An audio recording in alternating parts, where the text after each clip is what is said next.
And welcome back to Hannity. My next guest, a great one, Mark Levin, went on an epic rant last week over Jon Stewart's criticism of Israeli airstrikes in Gaza. And last night, Stewart, well, kind of, sort of, finally had the courage to respond. He still was not brave enough to mention the great one by name. Take a look.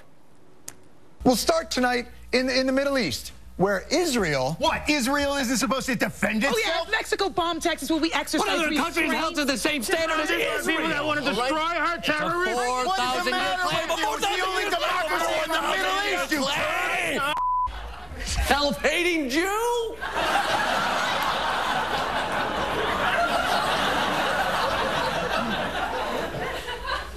That was weird.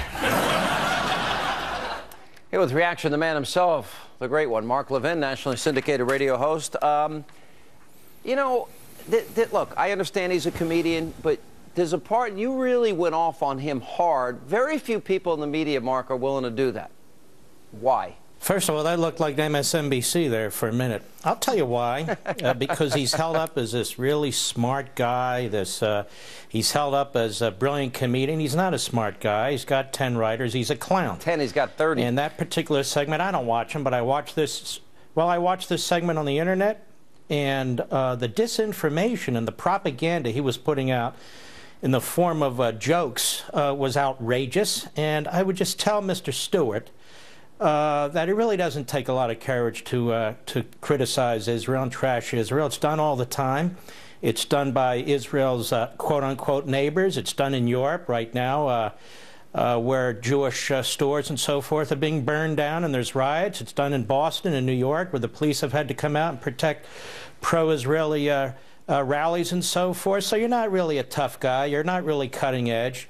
And the fact of the matter, Mr. Stewart, is that if Hamas had the weaponry that Israel had, nuclear weapons and other weapons, Israel would cease to exist. And if Israel wanted to take out whole communities in Gaza or the whole Gaza Strip, it could do so in about 30 minutes, and it doesn't. This is the only country I know of that has thousands of missiles rained in on it, missiles coming from Iran through Hezbollah to Hamas, a country that agrees to a ceasefire that was negotiated by Egypt and the Arab League and still has to tolerate these attacks. And even today, Sean, a missile came very close to Ben Gurion Airport. They shut down the airport now to international traffic. The United States did.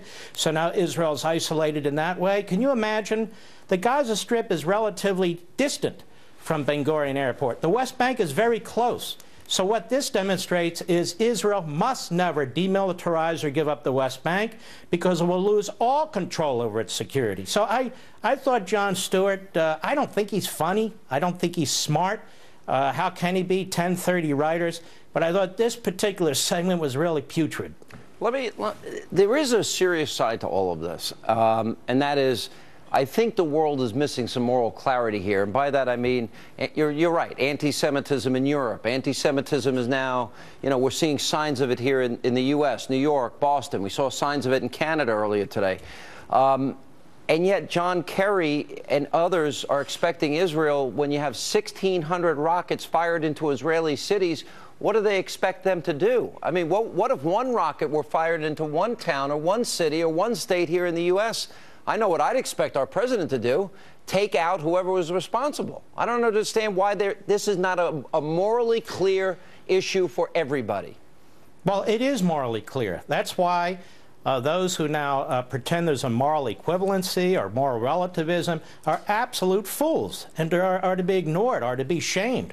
The fact of the matter is, Israel's not at war with Egypt because Egypt isn't shooting missiles into Israel. It's not at war with Jordan. Jordan's not shooting missiles into Israel. It's not at war with Saudi Arabia. Saudi Arabia's not shooting missiles into Israel. Israel waited and waited and waited, missile after missile after missile. And even after this ceasefire, it agreed to it, and then it warned Hamas, you continue this, you could see we're building up our ground troops. This is the only country I know that's not allowed to win. If they don't wipe out Hamas and the Hamas missile sites, it's never going to end. And I would like to educate Jon Stewart and his clapping seal studio audience to let them know Hamas is an offshoot of the Muslim Brotherhood. Hamas also was part of the PLO. The PLO's history goes back to the Mufti, goes back to the Third Reich, the final solution. Read up, Ivy League boy. Try and figure out exactly what's going on before you cut your stupid jokes. Well, Hamas also has a charter, and in that charter it calls for the destruction of Israel. Let me pivot here and ask you about the president. He's out fundraising. He's out playing golf. He's got his big vacation plan, 180 rounds of golf. Meanwhile, you know, John Kerry is pressuring Israel not to defend itself.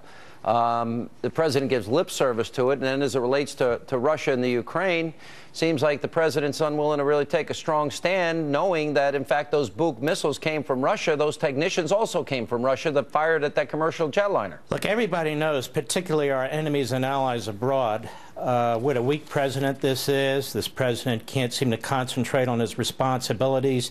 He thinks giving a speech is actually do something. He thinks a few here and there punishment of some business or something will do something, while he is hollowing out the United States military, while our southern border is wide open to friend and foe alike. This man is a disgrace. He's shameless. He'll be going off to Martha's Vineyard, where I understand they're not sending illegal aliens, as a matter of fact. Of course Putin is going to take advantage of Obama. He sees Obama as weak. He sees him as a Neville Chamberlain type. So do I. On the other hand, Putin is a fascist. He's an old KGB thug. He is interested in expanding Russia's power, and he's doing it.